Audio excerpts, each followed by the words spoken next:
జమిలీకి జయగొట్టిన మోదీ సర్కార్ వెనక్కి తగ్గినట్లు తెలుస్తుంది. మంత్రివర్గంలో ఆమోదం పొందిన వన్ నేషన్ వన్ ఎలక్షన్ బిల్లుపై సంసిద్ధత నెలకొంది.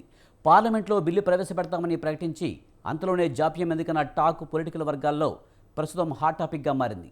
ఇంతకీ సోమవారం ప్రవేశపెట్టే బిల్లులో జమిలీ అంశం లేకపోవడానికి కారణాలేంటి? మరో రోజు సభ ముందుకు ఈ బిల్లు రానుందా, లేదంటే ఇప్పట్లో ఈ వ్యవహారంపై మోదీ వెనుకడుగు వేశారా?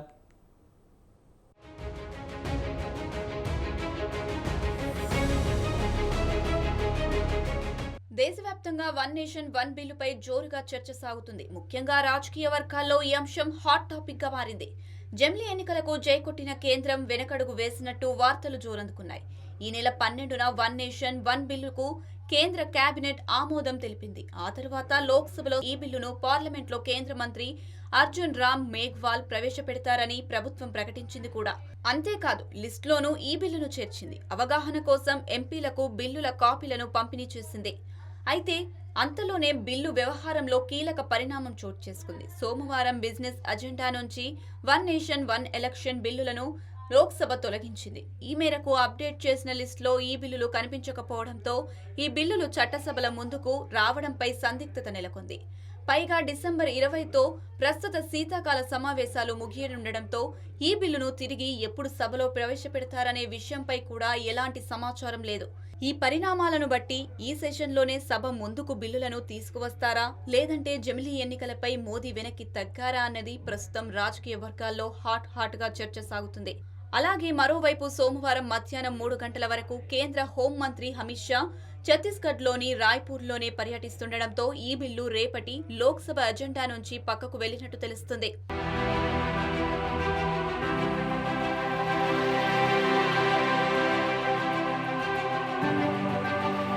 జమిలీ ఎన్నికల కోసం బీజేపీ ఎప్పటి నుంచో కసరత్తు చేస్తుంది. ఈ క్రమంలోనే దేశవ్యాప్తంగా ఒకేసారి ఎన్నికలు నిర్వహించడం, దాని సాధ్యాసాధ్యాలు, కష్ట నష్టాలపై మాజీ రాష్ట్రపతి రామ్నాథ్ కోవింద్ అధ్యక్షతన ఓ కమిటీ వేసింది కేంద్రం. రామ్నాథ్ కోవింద్ అన్ని విషయాలను పరిగణలోకి తీసుకుని కొన్ని సిఫార్సులు చేస్తూ కేంద్రానికి నివేదిక సమర్పించింది. ఆ కమిటీ ఇచ్చిన సిఫార్సులకు కేంద్ర కేబినెట్ ఇటీవలే ఆమోదం తెలిపింది. అయితే one nation one election concept ప్రపంచంలో చాలా తక్కువ దేశాల్లో అమలవుతుంది. జనాభా తక్కువ ఉన్న బెల్జియం, స్వీడన్, దక్షిణాఫ్రికా లాంటి చాలా చిన్న దేశాల్లో ఈ తరహా ఎన్నికలు జరపడం తేలికగా ఉంటుంది. అత్యధిక జనాభా కల మన దేశంలో జమిలీ ఎన్నికలు అంత ఈజీ కాదన్నది కొందరి అభిప్రాయం. దేశవ్యాప్తంగా ఒకేసారి ఎన్నికలు ఎలా సాధ్యమని ప్రశ్నిస్తున్నారు. జనాభా లెక్కలు, డిలిమిటేషన్, మహిళా రిజర్వేషన్ ఇవన్నీ పూర్తయ్యాకే జమిలీ వెళ్లాల్సి ఉంటుందని చెబుతున్నారు.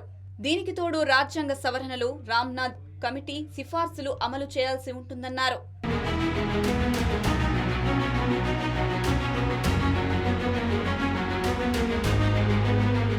ఇకపోతే జమిలీ ఎన్నికలకు కేంద్ర కేబినెట్ గ్రీన్ సిగ్నల్ ఇవ్వడంతో తెలుగు రాష్ట్రాల్లో రాజకీయం వేడెక్కింది. ముఖ్యంగా ఏపీ పాలిటిక్స్ కాకరేపుతున్నాయి.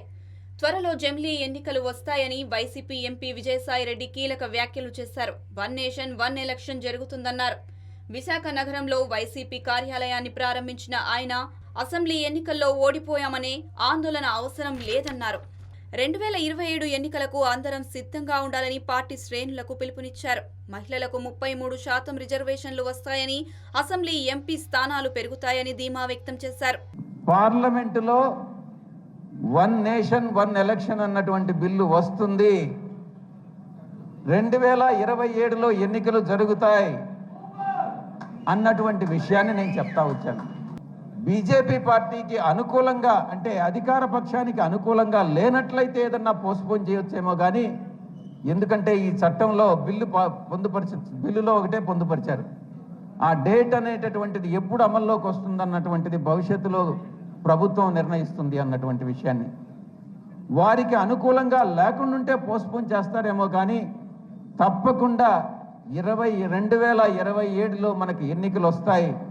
కానీ 2027 ఎన్నికలకు మనం అందరం కూడా సిద్ధంగా ఉండాలి అన్నటువంటి విషయాన్ని నేను మీ అందరికీ కూడా తెలియజేసుకుంటా ఉన్నా. మరోవైపు జమిలీ ఎన్నికలపై ఆసక్తికర వ్యాఖ్యలు చేశారు సీఎం చంద్రబాబు. జమిలీ అమల్లోకి వచ్చినా ఎన్నికలు జరిగేది 2029లోనే అని తేల్చి చెప్పారు. వైసీపీ పబ్బం గడుపుకోవడానికి ఏది పడితే అది మాట్లాడుతుందని ఆగ్రహం వ్యక్తం చేశారు. వన్ నేషన్ వన్ ఎలక్షన్ బిల్లుకు టీడీపీ మద్దతు ప్రకటించింది. రాజ్యాంగంపై చర్చ సందర్భంగా టీడీపీ పార్లమెంటరీ నేత ఎంపీ లావు శ్రీకృష్ణరాయలు లోక్సభలో మాట్లాడారు. వన్ నేషన్ వన్ ఎలక్షన్ బిల్లుకు తమ పార్టీ మొదటి నుంచి మద్దతు తెలుపుతుందన్నారు. ఇందులోనే స్థానిక సంస్థల ఎన్నికలను చేర్చాలని ఆయన కోరారు. One nation one election, parliament, assembly, అది అవుతానే స్థానిక సంస్థల ఎన్నికలు కూడా ఏకకాలంలో పూర్తి చేసుకుని మిగిలిన 5 సంవత్సరాలు అభివృద్ధి, సంక్షేమం, సాధికారతపైన శ్రద్ధ పెట్టాలనేది ప్రధానమైన ఉద్దేశం. ఇది అందరూ కూడా నేషన్ కంప్లీట్గా సపోర్ట్ చేయాల్సిన అవసరం ఉంది. 24 గంటలు, సంవత్సరాలు, 5 ఏళ్లలో 10 సార్లు ఎన్నికలు పెట్టుకొని ఒక పక్క ఒక రాష్ట్రంలో ఎన్నికలు, ఇంకో పక్క ఇంకొక బై ఎలక్షను, ఇంకో పక్కన ఒక్క ఓటు ఓడిపోతే, ఒక సీట్ ఓడిపోతే అప్పుడే ప్రతిష్ట పోయింది, పాపులారిటీ తగ్గిపోయింది అనే ప్రచారాలు, ఇవన్నీ కరెక్ట్ కాదు. ఏంటి దాని నష్టం ఏంటి? మనం ఇప్పుడు అసెంబ్లీ, పార్లమెంట్ 2 ఒకటేసారి అవుతున్నాయి. నాకు ఆ పని అయిపోయింది. రేపు లోకల్ బాడీస్ కూడా ఇది అవతానం వచ్చేసి ఉంటే ఇంకా 5 ఏళ్ళు డెవలప్మెంట్ మీద శ్రద్ధ పెట్టేవాడిని. ఇటు తెలంగాణలోనూ జమిలీ ఎన్నికలపై చర్చ కొనసాగుతుంది. కేంద్ర కేబినెట్ ఆమోదం తెలిపిన వెంటనే బీఆర్ఎస్ వర్కింగ్ ప్రెసిడెంట్ ఈ అంశంపై స్పందించారు. జమిలీ ఎన్నికల కోసం గతంలో కేంద్ర ప్రభుత్వం నిర్వహించిన అఖిలపక్ష సమావేశంలో మద్దతుగా నిలిచామని గుర్తు చేశారు. కేంద్ర ప్రభుత్వం పూర్తి స్థాయి ప్రతిపాదనలు ప్రకటించలేదని విమర్శించారు.